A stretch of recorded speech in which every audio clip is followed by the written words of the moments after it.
Hey guys, tonight we're talking about ice. The ice that came before your freezer, the ice that had to be cut by hand from frozen lakes and rivers in the middle of winter, in an era when none of the technology we associate with cold, no refrigeration, no electricity, no compressors, existed yet.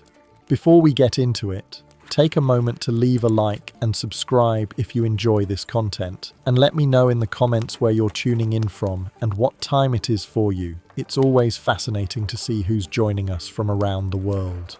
Alright, let's begin. The year is 1844. You are standing on a frozen lake in Massachusetts at 6 o'clock in the morning in January. The cold is absolute. Not the cold of an air-conditioned room, not the cold of a walk to the car on a winter morning.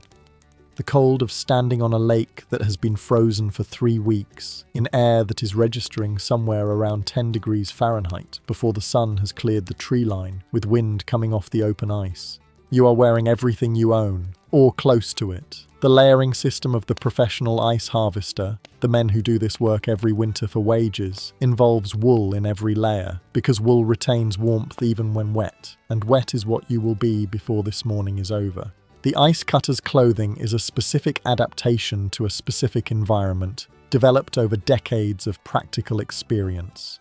Heavy wool trousers, a wool shirt, a wool coat that is loose enough to allow the full range of movement that the work requires and tight enough to keep the heat in. Boots that are waterproof enough for the conditions and heavy enough to keep your feet from going numb before noon. Around you, 200 men are assembling. They come from the farms and the towns within a day's travel of this lake, hired for the harvest season, experienced in the specific routines and the specific dangers of working on ice at scale. The lake in front of you, Wenham Lake, which will become the most famous lake in the ice trade for reasons that will become clear, is a sheet of clear black ice, 18 inches thick at its deepest, extending half a mile in front of you to the opposite shore. And today you are going to cut it into pieces and ship it to London. This sounds, in the telling, like it should be a punchline. Cutting ice from a frozen lake in Massachusetts and shipping it to London in 1844 in wooden ships with no refrigeration, across an ocean whose average temperature in January is cold but not freezing. It sounds like the premise of a joke about something that couldn't possibly work. It worked. Not just once, not as a novelty or an experiment, but as a sustained commercial operation that changed the material conditions of daily life on multiple continents. The ice trade, the systematic harvest, transport and sale of natural ice from cold climates to warm ones, was, in the middle decades of the 19th century, one of the most extraordinary logistical achievements on Earth, and it was driven by a single idea, pursued by a single man with an intensity that most people would have called obsession, and that history has vindicated as something closer to vision. The man was Frederick Tudor, and to understand what you are doing on this lake in 1844, you have to go back to 1806, when Tudor first had the idea, and to understand what made the idea seem, to almost everyone who heard it, completely insane. Frederick Tudor was born in Boston in 1783, into a family of comfortable means and Boston social standing. He did not go to Harvard, his brothers did. But Frederick stopped formal schooling at 13 and spent his adolescence in a different kind of education, the practical commercial education of the Boston merchant class, learning how trade worked by watching and participating in it, rather than by studying it abstractly. The ice idea came to him, by his own account, at a family picnic on the edge of a frozen pond in the winter of 1805. He was watching ice being cut for the family's use. Ice for cooling drinks and preserving food through the summer, a practice that wealthy New England families had been using for decades, storing winter ice in insulated ice houses for summer use. And Tudor looked at the ice and thought, there are places in the world where this does not exist, where the climate is warm enough that ice never forms naturally, where a man who wanted a cold drink in July had no means of obtaining it. What if you took the ice there? His brother William, who was at the picnic, apparently responded to this idea with the specific affectionate dismissiveness that family members reserve for an idea they are certain will never work. The Boston business community, when Tudor began testing the idea out on them, responded with less affection and equal certainty. Several newspapers, when Tudor made his first attempt public, printed pieces that ranged from skeptical to openly mocking. The general consensus was that shipping ice from Boston to the Caribbean, Tudor's initial target market was the islands of the West Indies, where the wealthy planter class paid enormously for any food and drink luxury. Was a fundamentally impossible enterprise because the ice would melt. Tudor understood that the ice would melt. The question was how much of it, and at what rate, and whether the rate of melting could be managed sufficiently to deliver a commercially viable quantity to the destination. This was, at root, an engineering problem, and Tudor approached it as an engineering problem. What materials provided the best insulation?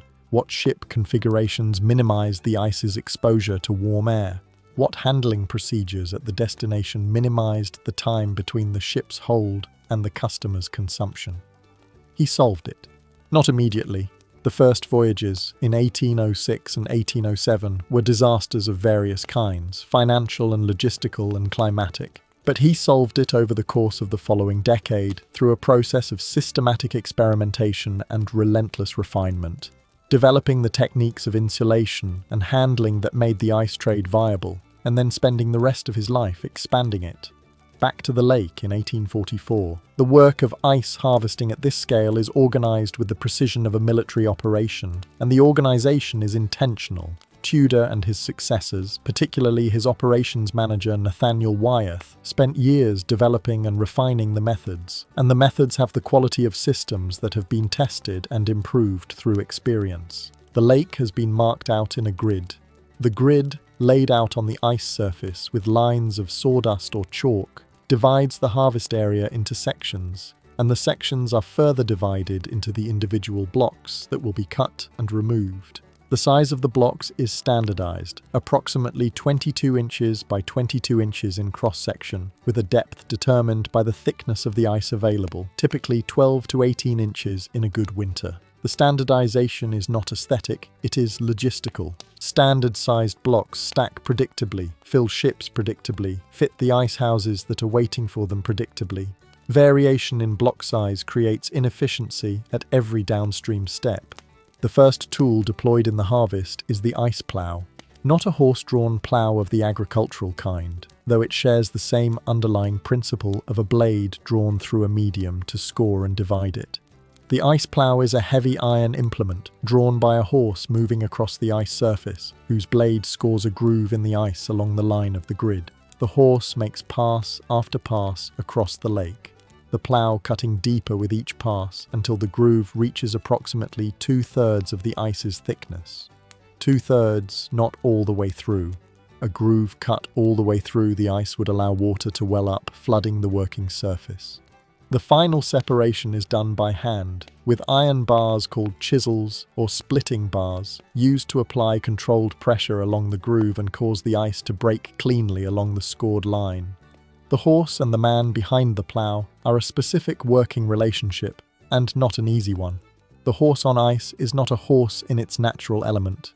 Horses do not walk confidently on ice. Their hooves, which are designed for the grip of soil and the spring of turf, are poorly adapted to the smooth, frictionless surface of a frozen lake. The ice harvest horses are fitted with special horseshoes, sharpened or caulked shoes that provide enough grip on the ice surface for the horse to work effectively.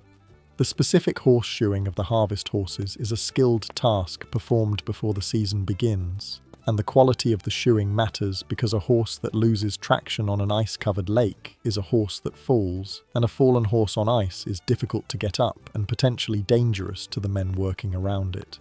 The ice, once cut into blocks, needs to move from the cutting area on the lake to the ice house on shore. This movement is accomplished along channels cut in the ice. The same standardized width channels that fit the standardized width blocks, so that the blocks can be floated along the channel in water to the shore, rather than being dragged across the ice surface, which would be slower and harder. The block is pushed with long poles, guided along the channel, and directed to the point where it can be lifted from the water and loaded onto the staging that leads to the ice house. The lifting is done by men with specialized ice tongs, two-handled grasping tools whose points dig into the sides of the block and hold it under the lifting force without sliding off. The ice tong is a tool of considerable elegance in its simplicity. The weight of the ice itself causes the tongs to grip more tightly the heavier the load, so that the harder you lift, the more securely the tongs hold. It is a self-reinforcing mechanism, a design that works with the physics of what it is doing rather than against them. The men handling the blocks are lifting 20, 30, 40 times an hour. The blocks weigh between 150 and 300 pounds, depending on their size and the density of the specific ice. This is heavy work in the specific way that sustained heavy lifting is heavy. Not a single extreme effort, but the accumulation of repeated significant efforts over hours, producing the deep muscular fatigue that settles in the lower back and the shoulders and the forearms, and that is still there, with a different quality, the following morning. The ice house toward which the blocks are being moved is an architectural achievement in its own right. Tudor and Wyeth spent years developing the ice house design that made the trade possible. The building that could store ice harvested in January and still have usable ice in August. The design that worked was a wooden structure with thick walls packed with sawdust insulation, the sawdust being the waste product of the lumber industry and therefore cheap and available in industrial quantities near any body of water that was also near timber operations. The insulating properties of sawdust come from its structure. The fine, dry wood particles trap air between them, and trapped air is a poor conductor of heat, which means heat moves slowly through a thick layer of sawdust. The walls of a well-constructed icehouse might be 2 to 3 feet thick on each side, with a double layer of boards sandwiching the sawdust, producing a structure that, when properly built and managed, maintained interior temperatures close to freezing even when exterior temperatures were in the 90s. The rate of ice loss in a well-insulated Tudor icehouse was approximately 8 to 10% per month, meaning that a ton of ice stored in January would lose roughly 100 pounds per month, and that by August, 7 months later, approximately 30 to 40% of the original stock would remain. This was sufficient for commercial viability. It was not sufficient for perfection, but it was sufficient for a profitable business. The ice trade, in its early years, was the project of Tudor alone, pursued with a kind of monomaniacal commitment that consumed his personal fortune, landed him in debtor's prison twice, and produced, by the 1820s, a genuinely profitable enterprise that was changing how people in warm climates lived. The initial markets were the Caribbean islands, Havana, Martinique, the ports of the West Indies, where the wealthy planter class and the merchant community were willing to pay for the novelty and luxury of cold. Tudor established ice houses at each destination because the ice needed to be stored on arrival and dispensed gradually rather than all at once. The establishment of the destination ice house was as important as the harvest of the ice itself. Without the storage infrastructure at the far end of the supply chain, the ice that survived the voyage would melt before it could be used. From the Caribbean, the trade expanded south to Charleston, Savannah, and the American South, markets that were warm enough to value the ice and close enough to Boston to make the logistics manageable. From there, it expanded to New Orleans, which became one of the largest ice markets in America, and to the tropical ports of Latin America. And then, in 1833, Tudor made his most ambitious voyage, the first ice ship to Calcutta. The voyage to Calcutta was the voyage that made the world understand what the ice trade actually was. Not a local novelty, not a regional enterprise, but a genuinely global operation capable of moving a commodity that had never been moved before across distances that seemed to preclude its movement. The ice was loaded in Boston in May 1833, packed in sawdust in the holds of the ship Tuscany, and sailed south across the Atlantic, around the Cape of Good Hope, across the Indian Ocean, and arrived in Calcutta in September 1833, 4 months after loading. Of the 180 tons of ice loaded in Boston, approximately 100 tons arrived in Calcutta, 44% loss over 4 months in a ship crossing the equator twice. This was, by Tudor's standards, an acceptable result. The ice that arrived was genuine ice, hard, cold, clearly preserved through the voyage. And its arrival in Calcutta produced a response that by all accounts was one of astonishment. The British administrators and merchants of Calcutta had heard of ice. They had read about it, in some cases had experienced it briefly in England before coming to India. But they had not expected to hold a piece of it on a September morning in Calcutta, sweating in the Bengal heat, and feel it cold in their hands. The The reaction recorded in the letters and journals of the period has a quality of almost physical shock, the specific cognitive dissonance of an experience that contradicts what the environment is telling you, that tells you it is possible to be cold when everything around you is insisting that cold is not available here. Tudor sold the ice at enormous profit. He returned the following year, and the year after that. The success of the Calcutta voyage established something important beyond the commercial viability of the long-distance ice trade. It established, in the minds of the people who were paying attention, that the physical environment was not as fixed a constraint as it had seemed. That ice, which everyone had understood as a product of specific climatic conditions, available only to those who happened to live in climates that produced it, could be extracted from those climates and made available to people in any climate at a cost. This is a genuinely revolutionary idea, and it is easy to miss its revolutionary character because we live so completely inside the world it eventually made possible. We take for granted that the physical environment can be managed, that temperature can be controlled, that what nature provides in one place can be redistributed to another. The ice trade was the first large-scale demonstration that this was true, and it demonstrated it in the most visceral possible way, by delivering cold to people who lived in heat. The effects on daily life were immediate and significant in the markets where the ice trade was established. The most important effect was on food preservation. Before ice, the preservation of food was accomplished by methods that, while effective, significantly constrained what could be eaten and when.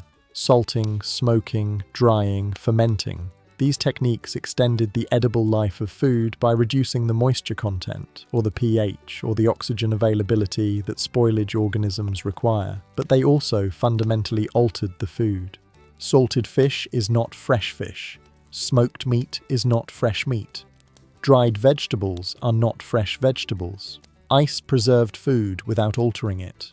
Ice slowed the biological processes of spoilage without changing the food's character, its flavor, its texture, its nutritional content.